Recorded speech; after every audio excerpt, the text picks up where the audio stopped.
What's up, everyone? Thanks for tuning in again. Haven't done one of these in a while, so I'm happy to get the chance to sit down with you and chat.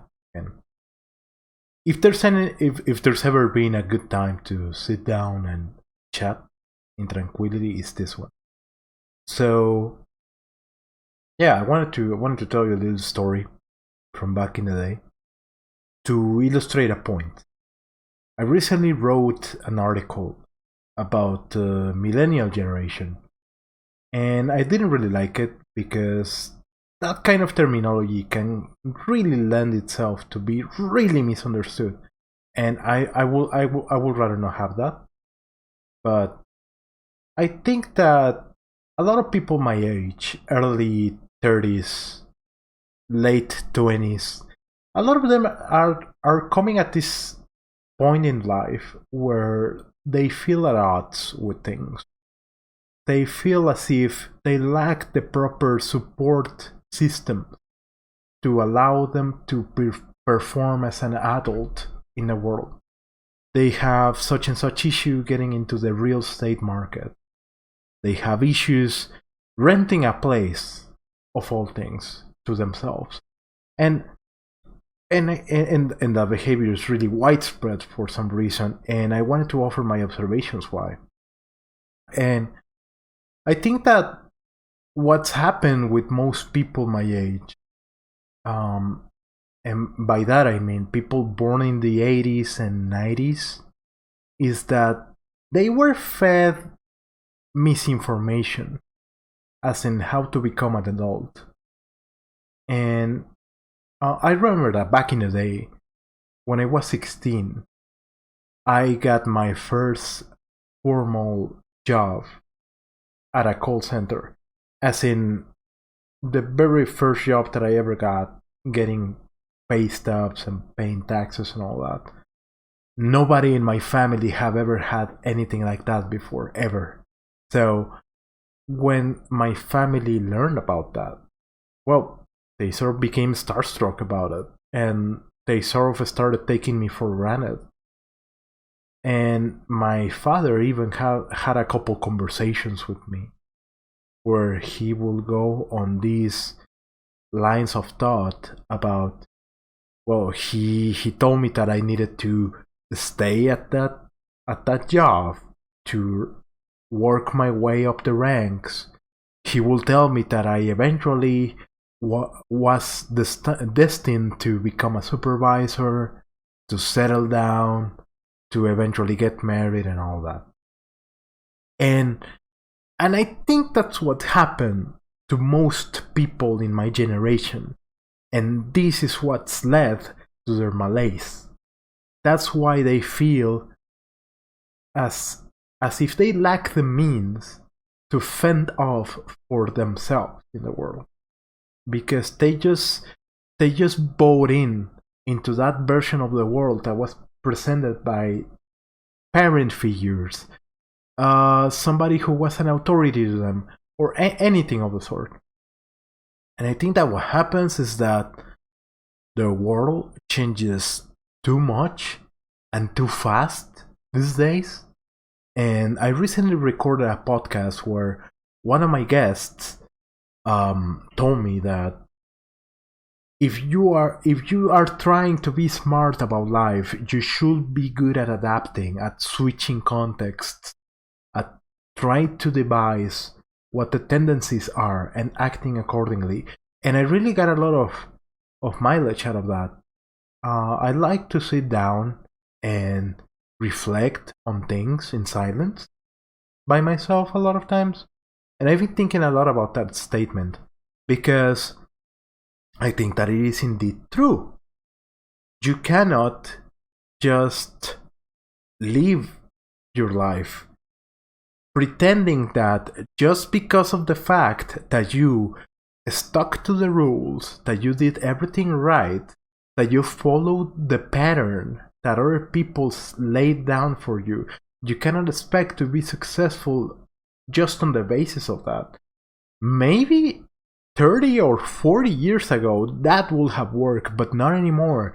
Not in a reality when information flows so fast when you're only going against the professional people in your country, you're going against everyone worldwide, where all kinds of industries have become globalized, where all kinds of occupations have become globalized. And the attitude that I've seen a lot of people my age take is that they feel slighted by it all. They take on this antagonistic attitude about things that, well, everything is messed up because such and such boomers and such globalization and such all of that. And there's certainly a lot of challenges that we have to overcome. And believe me, I am well aware of that. But I think that again, a lot of the root of that disenchantment comes from them feeling that they don't deserve what they got, that they did everything right, that they followed every rule, that they tried their best, and that even so, they didn't come to the point where they were expecting to be in life at this age. And what I want to offer from that is the following.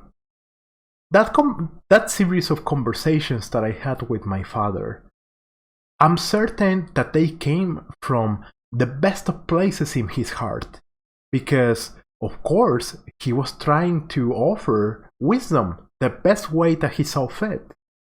But thinking about it, I think that it comes from his vision of the world from the 60s. In Monterey, there was a lot of economic activity in the 60s in the foundry industry, and in a lot of other industries. Actually, there was a sort of miniaturized industrial revolution of sorts. And back then, getting a production line job was so covetable because there were so few people, so few capable people of working the machine or working those jobs, that if you ever were to get a position there, you were set for life. You will gain a societal position that few people could have. You literally got a house granted to yourself because those enterprises set up districts in town where all of their employees live. You will get a really, really nice salary and a job that was basically permanent. Like there were a lot of unions and all that. So I think that the reason why my father told me that call center jobs were the best thing that ever happened to me, even though they weren't, is that because he was projecting himself and comparing it to what he knew industrial work to be like. And again, there's nothing against that, and it's certainly advice that I appreciated in its time. But if there's a bottom line to this video, is that I urge everybody to be critical of all of the information that they're given.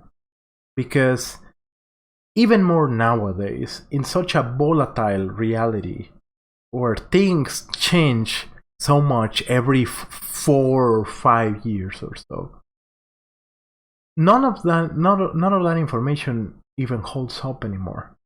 You have to know to switch your perspective and to adapt and and a lot of times it's sucky, and a lot of times it brings its fair share of challenges and of things that demand effort from you. It is certainly, you never get to rest on your laurels anymore. But I think that if you learn to embrace that mentality, you eventually learn to handle the unknown of life. You eventually learn that facing something or facing a domain where you're not an expert is easier than it sounds, and that you can eventually make sense of the chaos of the unknown. But it means that you have to change your intellectual processes and the way that you see life. And and that's the challenge, because that's kind of education that nobody in my generation, and much even less in Mexico, was ever provided with. So again, and perhaps to conclude this video, I will just lay it on those terms. Just never be afraid of going against the current, of going against the grain. Never be afraid of taking decisions on your own, even if they seem perpendicular to what other people want you to be, to what other people are expecting you to be. When I quit that call center job, because I wanted to go to college, and I saved enough money to pay for my college, for which I paid since the beginning to the very end, mind you. When I did that, my dad actually got kind of angry at me, and it led to a couple kind of awkward conversations, and I think that for a couple of years he sort of thought that I was going astray, whereas I was trying to devise my path in the world, and I knew that I wanted to do computer science from that. It's just that he didn't see the value in that because it was not part of his code.